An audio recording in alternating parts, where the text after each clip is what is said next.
The first speaker I've got, and I'm absolutely delighted that he's here, is Sadiq Khan, because today he has launched a petition against hiking tube fares and also about keeping all booking offices open. Sadiq Khan is the Shadow Justice Minister and also the Shadow Minister for London. So over to you, Sadiq.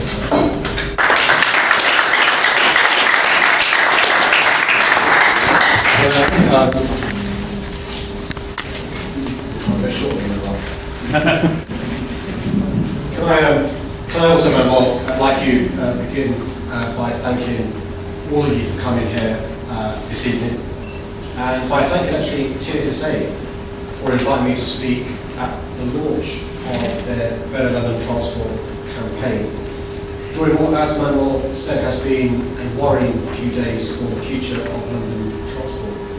And it's a pleasure to also be sharing a platform with Zara, Christian and Murad, who all have very personal relationships with London transport, indeed, as I do, and I've had throughout my life. I grew up on a council estate down the road in Wandsworth. My father worked more than 25 years as a London bus driver. And some of my earliest memories are him driving the 44 bus from Mitcham to London Bridge. And like many young boys, wanted nothing more to do than grow up and be a London bus driver. My parents was a failure in my parents' eyes. That dream never came true, which is probably a good thing, actually, because the closest I came was trying the virtual TfL bus simulator when I first became the Transport Minister. I can't tell you how excited I was, and I was teasing my brothers and my sister in the days preceding this at the opportunity to drive a double-decker bus, albeit a simulator. That was until I crashed my virtual bus into a bridge and lost the top in the process. Now, in my defence, it really ain't as easy as it looks or sounds. But my relationship with London Transport continued nonetheless, as a London Member of Parliament, as the Transport Minister responsible for London during the last government, and now as the Shadow Minister for London. London Transport has always played a big role in my life. And for commuters in London, catching a bus, tube or tram is more than just getting from A to B. In a city the size of London, affordable, accessible and high quality transport keeps people connected with one another and provides the essentials for economic development. You know, I'm one of the 50% of Londoners who use public transport to get to work every day. If our public transport doesn't work, then London doesn't work either. Good transport networks of unparalleled economic benefit to cities entice new investment, new jobs and new opportunities. And as Manuel said, take Crossrail for example. Links to the city and central London will attract businesses and jobs to areas in East and West London and desperately need both. And will make it easier for local people to find and take work in central London. It will transform large swathes of London and the lives of thousands of Londoners as a result. And we know this from history and from experience. You've only got to look at the difference the Jubilee line has made to Sadiq and Bermondsey, which are unrecognisable from the areas I knew when I was growing up. Our tube, bus, tram and road network are essential to London maintaining her position as an economic powerhouse and to allow Londoners to enjoy the cultural benefit that brings. Now, I want to focus, Manuel, this evening on just two specific but vital aspects of London transport today: affordability and value for money. We're in the middle of a cost of living crisis in London that risks making public transport unaffordable for hard-working Londoners. Do you know, David Cameron has the worst record of any British Prime Minister on the cost of living. Under his government, real wages have fallen for 36 consecutive months. For 36 months in a row, life has got harder and living standards have fallen.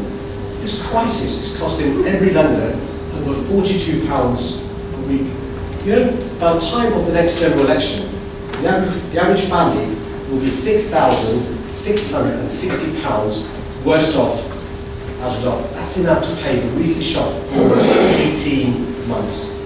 Prices are rising sharply on every single bill. Average rents rose by 7.9% in London last year. House prices by 8.1%. Gas and electricity bills are on average £300 a year higher than when David Cameron entered Downing Street. And only this week we learned that Thames Water have increased bills at twice the rate of inflation already this year, and plan to an additional £29 charge on every Londoner's bill. At the same time, wages are falling in real terms. In the first part of this year alone, average wages increased by just 0.8%, the lowest level since records began. Londoners are being squeezed between rising bills and frozen wages. It means that every month wages go less far, and increasingly difficult decisions have to be taken about household budget. Of course, the other big cost in every Londoner's life is transport. Transport is one of our most unavoidable outcomes. For most, there is simply no alternative to using public transport to get to work.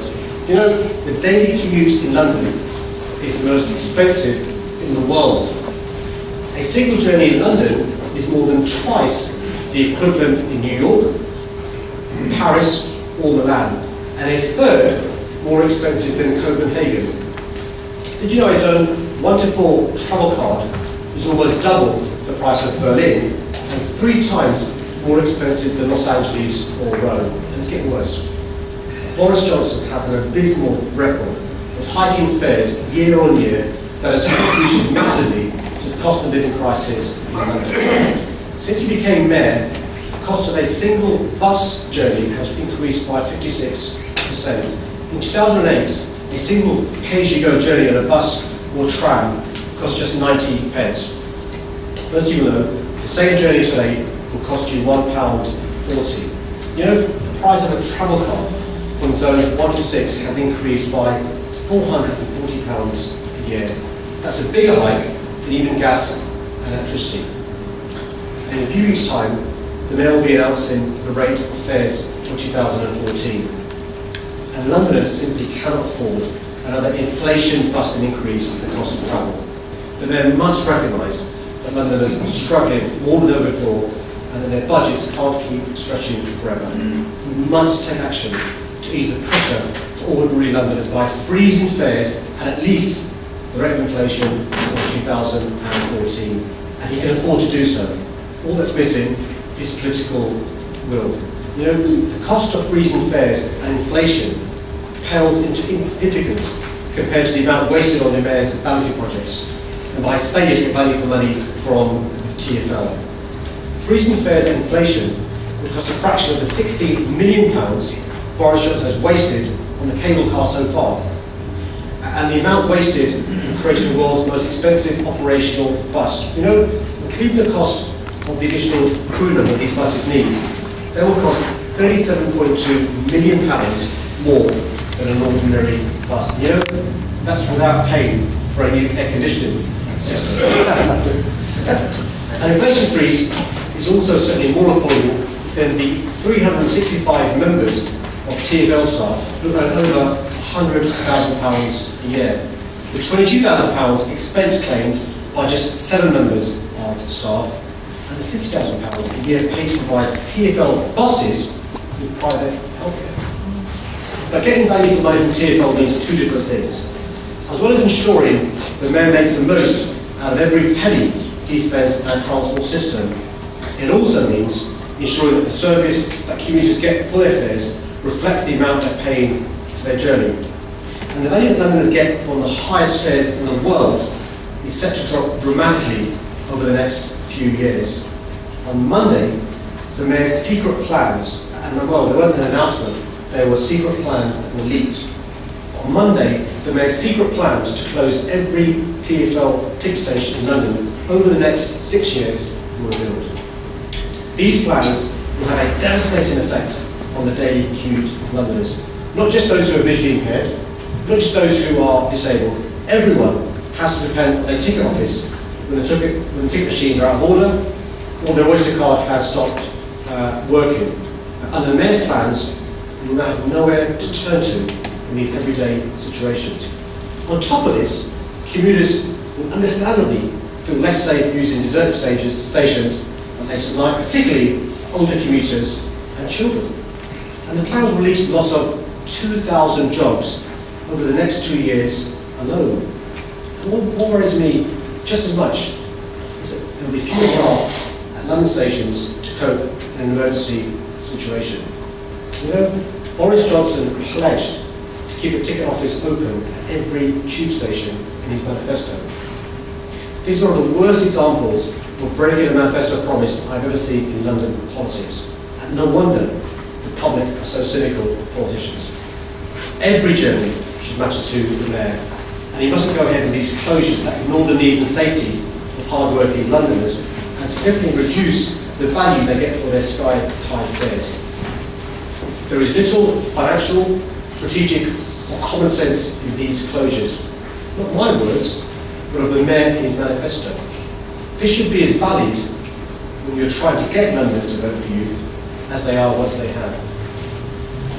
Also, the effects will be felt across London, in Harrow, in Redbridge, Wimbledon and Croydon. Getting to work will get harder and stations will be less safe. And Londoners deserve better than if we pay more every year for a worse service. And that's why, as Manuel said, we've launched our campaign today against Boris Johnson's plans to hike up fares and cut staff in closed ticket offices. You know, in just over a couple of hours, thousands have signed our petition. And over the next few days, with the help of TSSA and many of you here today, we'll be rolling this out around London. The hashtag is, for those of you on Twitter, is Great Tory Train Robbery. I'm hoping many of you will tweet that and use the hashtag over the next few days, weeks and months. So in conclusion, Manuel, London transport faces many challenges in the years ahead, and I'm sure Zara, Murad and Christian will talk about some of them a little later. We should be proud of the transport system we have and endlessly ambitious for its future. We need to continue improving and upgrading our existing networks. No easy task in a network with as much history as ours, 150 years old this year. The 10-year improvement plan has resulted in a more reliable and regular service, but we need to go further. We need to aim to have the best transport system of any city in the world. We need more lines and services to cope with our growing population. Speaking as a former Crossrail minister, Crossrail must be seen as just the start of the process. We need to be aiming to open new lines much more regularly. In the time it's taken us to do Crossrail, Paris had 5 Crossrail equivalents during that period. We need to improve and expand the networks that keep outer London connected by the trams and the buses. We need to do more to get Londoners cycling and walking to work. It's embarrassing that in a country that's produced the last 2 Tour de France winners and dominates Olympic cycling, we still do only 2% of our journeys by bike. Fundamental to all these future challenges is providing a transport network which is both affordable to ordinary Londoners and great value for money. Unless we get that right, our ambitions will never become reality. Thank you very much.